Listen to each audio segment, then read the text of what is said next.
On June 20th, 1975, the movie Jaws was released in theaters. Directed by Steven Spielberg and based on the 1974 novel by Peter Benchley, the movie centers around Chief of Police Martin Brody, and with the help of marine biologist Matt Hooper, they both were investigating the wave of shark attacks that preyed on beachgoers of the fictional island of Amity Island in New England, and tried to force their mayor, portrayed by Murray Hamilton, to close the beaches after a young female who went skinny dipping was killed by a man-eating great white shark.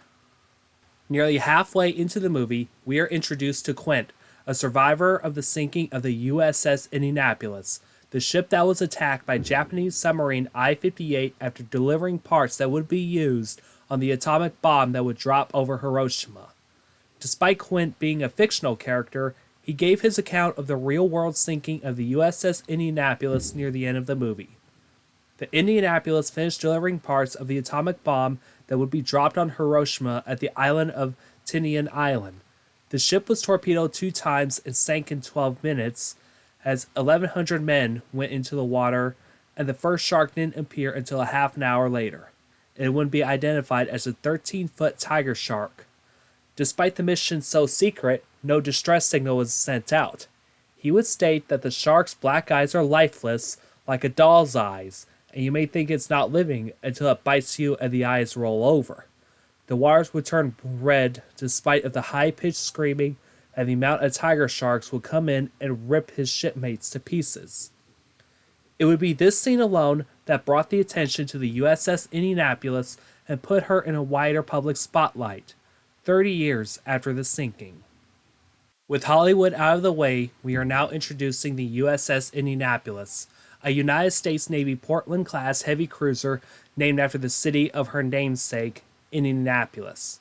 The Portland-class cruiser is one of the third class of the treaty cruisers constructed by the U.S. Navy following the Washington Naval Treaty, after the 2 vessels of the Pensacola class and 6 of the Northampton class. As a Portland-class cruiser, they were designed for a standard displacement of 10,258 long tons and a full load displacement of 12,755 long tons. The ship has 4 propeller shafts and 4 Parsons GT gear turbines and 8 White Forester boilers. Her armaments included 9 8-inch 55 caliber Mark 9 machine guns and 3 triple mounts and anti-aircraft. She had 8 5-inch 25 caliber guns and 2 QF 3-pounder Hotchkiss guns. Both Portland and Indianapolis would also be upgraded with 19 20mm Oerlikon cannons, but neither of the ships have torpedo tubes. The USS Indianapolis was laid down by the New York Shipbuilding Corporation on March 31st of 1930, and she wouldn't be launched until November 7th of 1931, and then commissioned on the 15th of November 1932. She would be the second ship named after the city of Indianapolis, following the cargo ship of the same name. The Indianapolis underwent her shakedown cruise through Atlantic and Guantanamo Bay, then transited the Panama Canal for training. She would receive an overhaul at the Philadelphia Naval Shipyard and then sailed to Maine to embark President Franklin D. Roosevelt and Campobello Island in New Brunswick on July 1st of 1933. She would arrive at Indianapolis, Maryland, and hosted 6 members of the cabinet, along with President Roosevelt during her stay, and then disembarking Roosevelt, she steamed for Philadelphia. In her early years, she had her fair share of transporting some of the highest-ranking civilians of the military, such as the U.S. Navy Secretary, the Honorable Claude A. Swanson, and having President Franklin D. Roosevelt on board for a naval review. At one point, she and FDR conducted a Good Neighbor cruise to South America on November 18th of 1936, visiting Rio de Janeiro, Brazil, Buenos Aires, Argentina, and Montevideo, Uruguay for state visits. The purpose of these cruises is to strengthen the ties of the Latin American nations, especially with the rising global tensions before World War II. Then on December 7th of 1941, the Indianapolis, along with the Dorsey, Elliott, and Lamberton from Mine Division 6 and Southard and Long from Mine Division 5, conducted mock bombardments at Johnson Atoll. It would also be the same day that the Japanese attack on Pearl Harbor was commenced. A video about the attack can be found on the top corner of this video. Indianapolis would be absorbed with Task Force 12 and searched for the Japanese aircraft carriers that were responsible for the attack. However, they were unable to be located and returned to Pearl Harbor. Indianapolis was joined with Task Force 11, escorting the USS Lexington, and late on the afternoon of February 20th of 1942, the ships were attacked by 18 Japanese aircraft, and only 16 of them were shot down from the Lexington's aircraft, and other 2 were destroyed. Task Force 11 was reinforced by another force that centers on the carrier, the USS Yorktown, that attacked Lee in Salamaua, New Guinea. U.S. Air Forces surprised the Japanese amphibious forces from the south and inflicted damage on the warships and transports. The Indianapolis would later be returned to Mare Island Naval Shipyard for a refit. The Indianapolis headed for North Pacific to support American units in the Battle of the Aleutian Islands. Indianapolis attacked Kiska Island, which is a Japanese staging area. The weather was atrocious as fog hindered the observations, and the Indianapolis and other ships fired their main guns into the bay. After 15 minutes, Japanese shore batteries returned fire before being destroyed. Japanese subs that were approaching the group were depth-charged by American destroyers, and the operation was considered a success, and U.S. forces occupied Adak Island, providing a naval base far from Dutch Harbor on Unalaska Island. In 1943, the Indianapolis supported a landing and occupation in Amchitka and led 2 destroyers on a patrol southwest of Atoll Island, searching for Japanese ships. She intercepted a Japanese 3,100 long-ton cargo ship, the Akagane Maru, which was laden with troops, munitions, and supplies. Akagane Maru tried to reply in radio challenge, but the Indianapolis opened fire and blew up the Akagane Maru, thus sinking with all hands. Indianapolis would remain near the Aleutian Island, escorting American convoys and providing bombardments. Indianapolis moved to Hawaii as a flagship of Vice Admiral Raymond A. Spruance, commanding of the 5th Fleet. She would then sortie from Pearl Harbor with the Southern Attack Force body for Operation Galvanic, which is the invasion of the Gilbert Islands. Indianapolis bombarded Tarawa Atoll and then the Makin the next day. Her guns shot down an enemy plane and shelled enemy strongpoints as troops fought Japanese defenders. 3 days later, the island was secured and the Marshall Islands were taken following victory in the Gilbert Islands. In 1944, the Indianapolis met with other ships on January 31st and then bombarded the islands of Kwajalein Atoll, with Indianapolis suppressing 2 enemy shore batteries, and the next day, she laid waste a blockhouse and other shore installations. On February 4th, she entered the Kwajalein Lagoon on February 4th and remained up until resistance disappeared. Still the flagship of the 5th Fleet in March and April, she attacked the Western Carolines. Carrier planes at Palau Island sank 3 destroyers, 17 freighters, 5 oilers, and damaged 17 other ships. Airfields were bombed, Japanese aircrafts were attacked, but were driven off. Indianapolis shot down her second plane, which was a torpedo bomber. Japanese would lose 160 planes at this point. Indianapolis would carry out her roles for assault support and anti-air defenses on the Marina Island. Then on June 19th, during the Battle of the Philippine Sea, U.S. Navy destroyed 426 Japanese planes while they only lost 29. Indianapolis shot down a torpedo plane, and with the air opposition wiped out, U.S. carriers planes sank the Hayo, 2 destroyers, and 1 tanker and damaged others. Indianapolis returned to Saipan on June 23rd to resume fire support and then moved to Tinian to attack shore installations, to which she would visit later on. Indianapolis would enter the Apra Harbor and operate in the marinas for a few weeks up until moving to the Western Carolines, where future landings were planned. Indianapolis bombarded Pialilu in the Palau Group, thus sailed to the Manus Island in the Admiralty Islands, where she operated for 10 days before returning to the Maru Island Naval Shipyard. In 1945, the Indianapolis joined Vice Admiral A. Mitcher's Fast Carrier Task Force on February 14th of 1945. They launched an attack on Tokyo to cover the landings of Iwo Jima, a first attack on the mainland Japan since the Doolittle raid. The mission was to destroy Japanese air facilities and other installations, and this was achieved with a tactical surprise by approaching Japan under the cover of bad weather. The Navy lost 49 carrier planes while destroying 499 planes.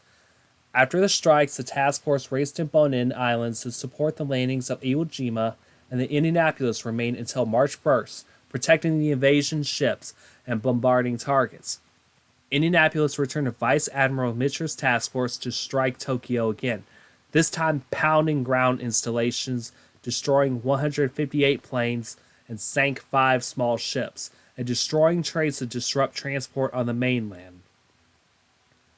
Okinawa is the next target for the U.S. forces, which they were in range of aircraft from the Japanese mainland.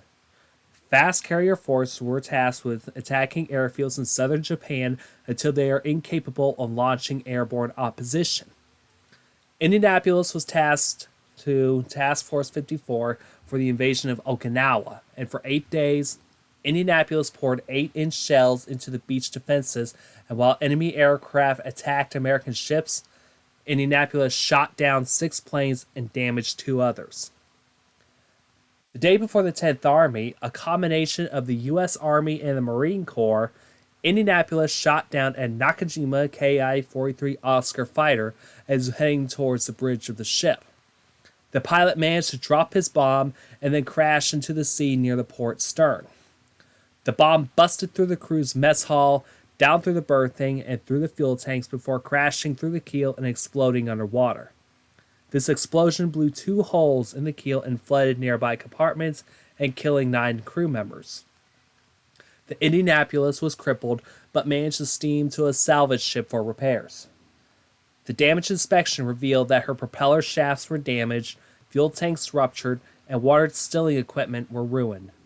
Then the Indianapolis was steamed to the Marin Island Naval Shipyards for repairs. The Indianapolis would receive an overhaul and major repairs, and as she was undergoing repairs, she is tasked to transport a critical shipment of material for the first atomic bomb to Tinian Island.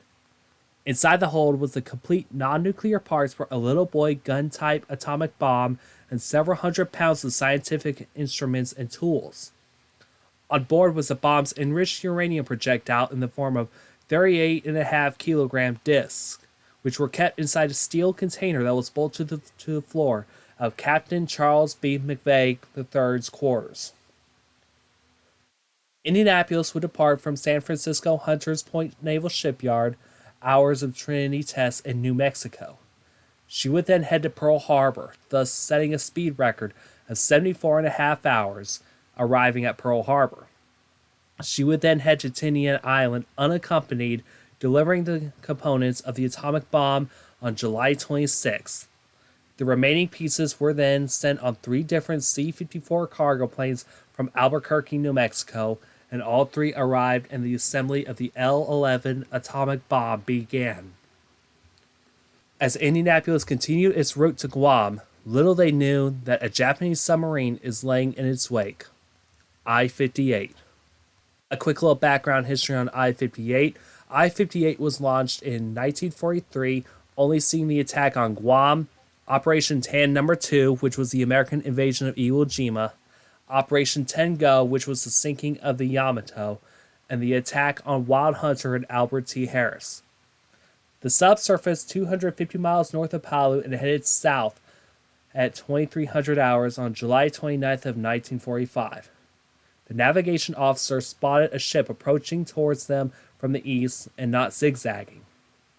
Lieutenant Commander Hashimoto identified the target as an Idaho-class battleship, to which was misidentified incorrectly. The ship was sailing from Guam to Leyte. The sub dived and prepared to attack with Type 95 torpedoes and fired a spread of 6 torpedoes at 2-second intervals. The Indianapolis was struck on her starboard side by the Type 95 torpedoes, causing massive damage and took on a heavy list. Indianapolis did have a great deal of armaments and gun-firing directors added and then settled by the bow. The ship then rolled over and her stern rose in the air and then sank. Out of the 1,195 crewmen on board, only 300 went down with the ship. As the survivors were in the water, the Navy did not learn about the sinking due to the secrecy of the mission. Survivors were injured and were suffering from lack of food and water, exposure to the elements, and shark attacks. The area where the Indianapolis sank is home to oceanic white-tipped sharks and tiger sharks as they were drawn to the wreckage and the men thrashing in the blood-red stained waters. They began on the dead and the wounded before progressing on to the survivors. There is no known number on how many were killed or picked off. It is estimated that dozens or even 150 were killed. On August 2nd, a PV-1 Ventura flown by Lieutenant Wilbur Gwynn and his co-pilot, Lieutenant Warren Caldwell, and a PBY-2 Catalina piloted by Bill Kitchen spotted the men in the water while on a patrol flight. First to arrive was a PBY-5A Catalina patrol plane flown by U.S. Navy Lieutenant Commander Robert Adrian Marks.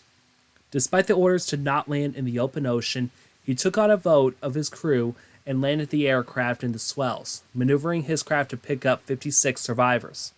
Some even piled onto the plane's wings with parachute cords, and destroyer escort USS Cecil J. Doyle and 6 other ships picked up the remaining survivors, and Mark's plane was sunk. Fortunately, the L-11 atomic bomb, to which the components were delivered by in the Indianapolis and assembled, named Little Boy, was dropped on Hiroshima on the morning hours of August 6, 1945 at 8:15 a.m. Japan time, wiping out thousands and destroying the city. Captain Charles B. McVay III was court-martialed upon 2 charges, failing to order his men to abandon ship and hazarding the ship. He was cleared of the failure order to abandon ship, but he was convicted of hazarding his ship by failing to zigzag, something that he did. His orders were to zigzag at his own discretion, weather permitting. He wasn't informed that a Japanese submarine operating within the vicinity of his route from Guam to Leyte, and even the Japanese submarine commanding officer of I-58 wrote to Senator John Warner saying that zigzagging would not make much of a difference with the torpedo spread barreling down towards the Indianapolis. Fleet Admiral Chester Nimitz remitted McVay's sentence and restored him back to active duty up until his retirement in 1949. His own shipmates said that McVay was not to blame, but the families of those who died said otherwise. Even McVay received a card saying, "Merry Christmas. Our family's holidays would be a lot merrier if you hadn't killed my son." The guilt was heavily placed on him until he killed himself in 1968 at the age of 70. In 1980, the name Indianapolis was reused for a nuclear attack submarine, but she was only used for 18 years rather than her 30-year lifespan. A 4th ship, a Freedom-class littoral combat ship, used the name Indianapolis, and to this day, the ship is still in active service. In 1996, a class history project on the USS Indianapolis was brought to light, which got the attention of congressional lobbyist Michael Maroney and Captain William J. Tody, commander of the nuclear submarine USS Indianapolis, to which received an appeal from survivors to assist. Tody demonstrated that the tactic of zigzagging would not spare the Indianapolis from getting hit by the torpedoes from I-58.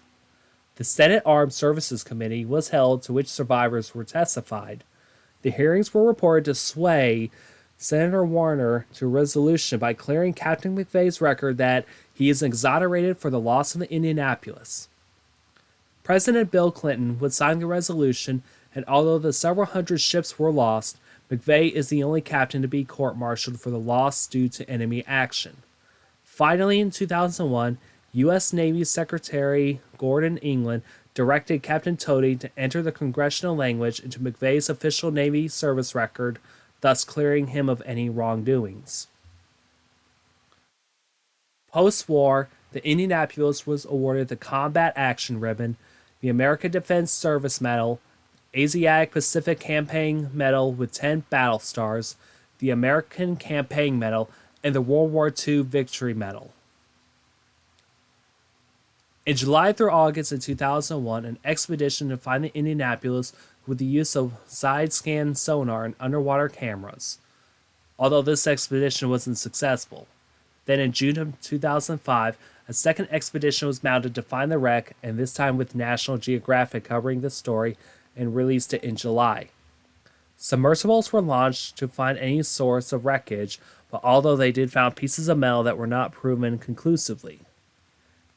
In 2017, reports indicate that the Indianapolis was 25 miles from the sinking position in waters 3 miles below, and likely on the side of an underwater mountain. The main part of the wreck lies in an impact crater with her bow broken off, to which lies 1.5 miles. Her 2 forward gun turrets also broke off and marked the ship's last position, lies a half-mile east of the wreck. The airplane wreckage lies not too far from the main part of the ship. As of today, there is one known survivor of the USS Indianapolis, Mr. Harold Bray, a U.S. Navy veteran. He was a seaman second class during the Indianapolis final voyage. We can't guarantee if this video will make it to him, but share this video and story in any way possible. In conclusion, the Indianapolis helped provide support for U.S. forces and helped manufacture one of the most important historical moments of World War II before her demise. Her captain now has closure as he was exonerated of any wrongdoings, and her crew and men are honored. We will never forget the men that gave their lives during World War II.